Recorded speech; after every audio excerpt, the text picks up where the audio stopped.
A Filipino devotee hugs the cross accompanying the statue of the Black Nazarene during the Feast of the Black Nazarene on January 9, 2024, in Manila, Philippines. Millions of barefoot devotees participated in the march to see touch the Black Nazarene, a dark wood sculpture of Jesus brought to the Philippines and Spain in 1606. Catholic devote kisses the glass cover of the Black Nazarene statue during the annual procession for the Feast of the Black Nazarene in Manila, Philippines on January 9, 2024. Hundreds of thousands of Catholics faithful swarmed the historic statue of Jesus Christ as it was pulled through the streets of the Philippines capital in one of the world's biggest displays of religious devotion. The Black Nazarene procession in the Philippines, one of the largest religious devotions in the world, returned this year to its traditional size for the first time since the beginning of the COVID-19 pandemic, attracting millions of devotees.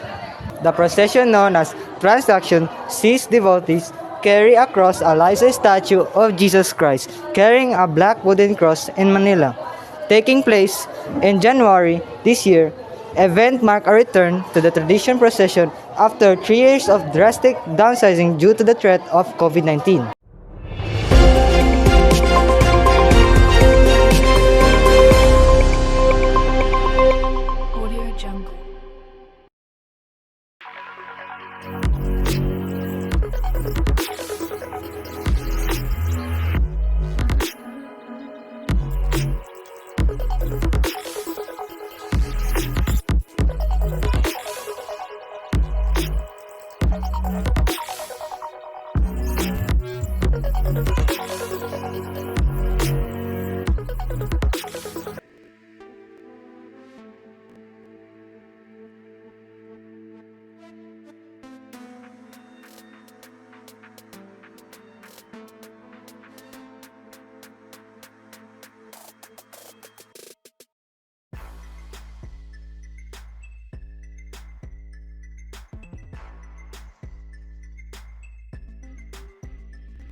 Pinakabagong balita, may mga ulat na naghiwalay na ang Katniel, ang isang sikat na Filipino love team na binubuo ni Catherine Bernardo at Daniel Padilla.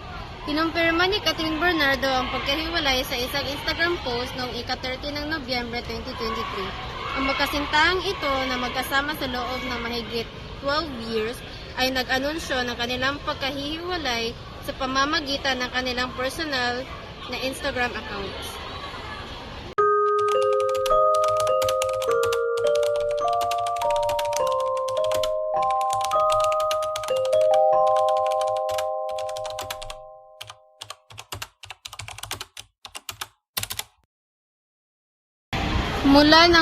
Mula nang mangyari ang paghihiwalay, may iba't ibang mga artikulo at mga balita tungkol sa sitwasyon.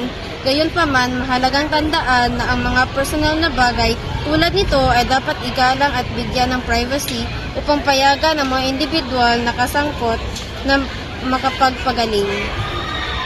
Kung gusto mo ng mas detalyadong impormasyon o mga update sa sitwasyon, inirekomenda kong tingnan ang mga mapagkakatiwalaang news source o entertainment websites para sa pinakabagong balita tungkol sa Katniel.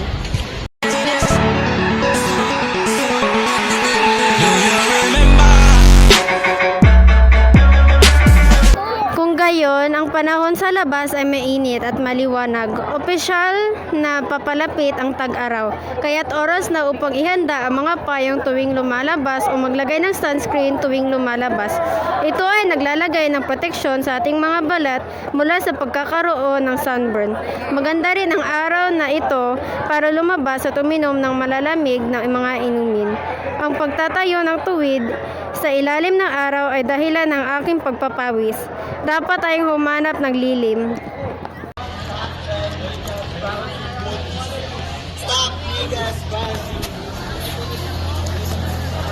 Wala rin namang mga palatandaan ng pag-ulan sa araw na ito. kaya't magkakaroon tayo ng masiglang panahon. Gayunpaman, ayon sa aming pananaliksik, inaasahan ng pag-ulan bukas at inirerekomenda namin na dalhin ninyo ang inyong mga payong.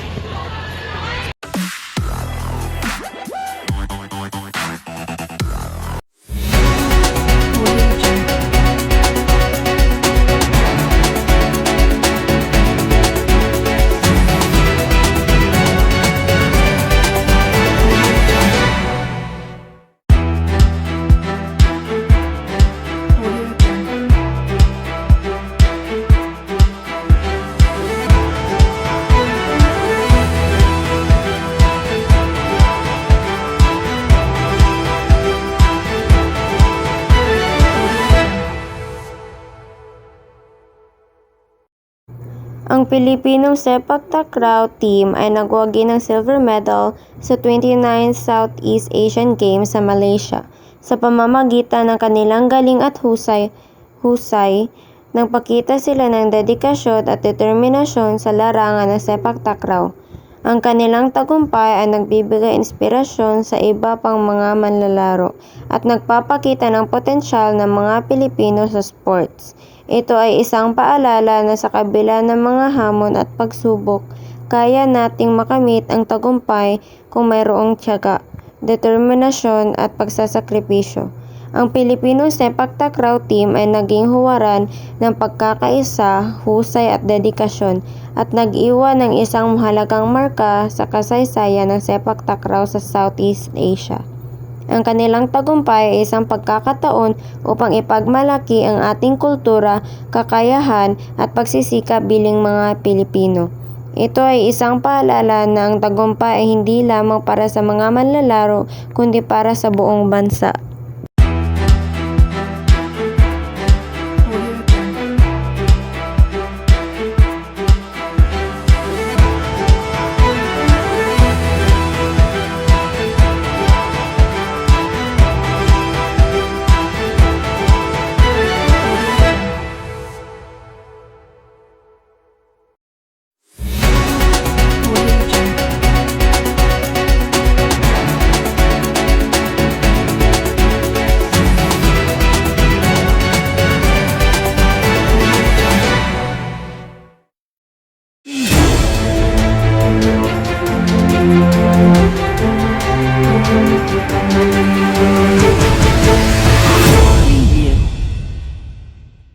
Bagya sa karasan.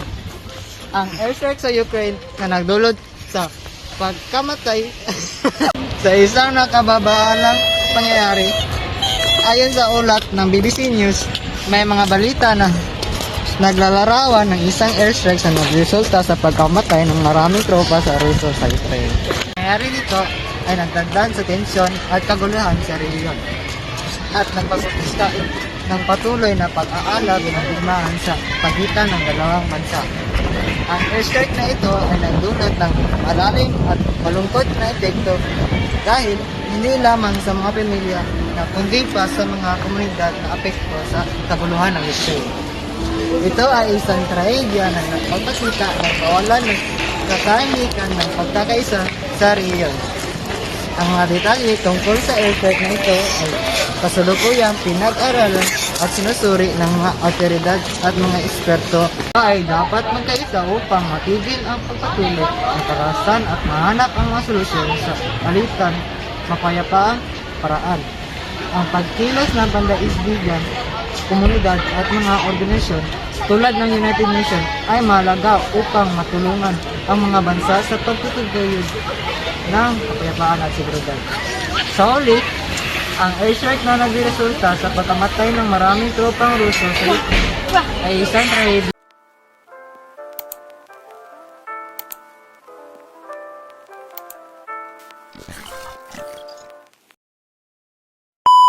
Pangyayari nito ay nagdagdag ng tensyon.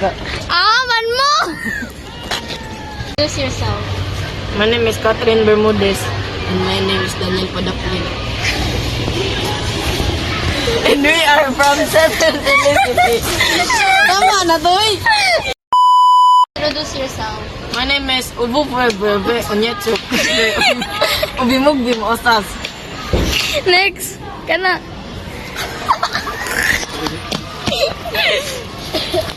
I will explain his name. His name is Kwaza Kwaza Kangkung Kwala Kwaza the Plaza. Yes. Uy, pagtarong mo ba? Uy, Esam! Pagtarong! Okay, pa. Videohan daw siya, guys. Uy, awa ang mga walay apil, be. Basa ka ng grass. I don't like Awa.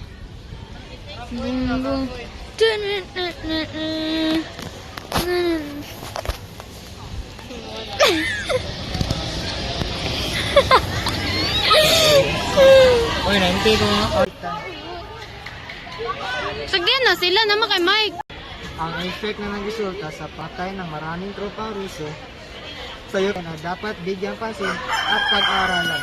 Ito ay isa ang kapayapaan at pagkakaisa ay mahalaga na iwasan ang karahasan at magbigay ng proteksyon ang buhay ng mga kawal na nagsisilbi sa mga bansa.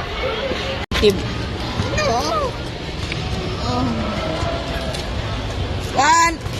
Wait lang, like nag-create. Three. Pagdali, nag-advertise pa siya. Nag-advertise pa siya. Advertisement. Ito, last birthday ito. Kaya, uy! Ano ba yung barko eh? And this is a boat. Hooray! Hooray! Yung boat. Sige na! Eh, sige. PTA. 5, 4, 3, 2. Bakit? Nag-break up sila. Let's find out. Okay, ang next. International news. G, ikaw ani. Depressed.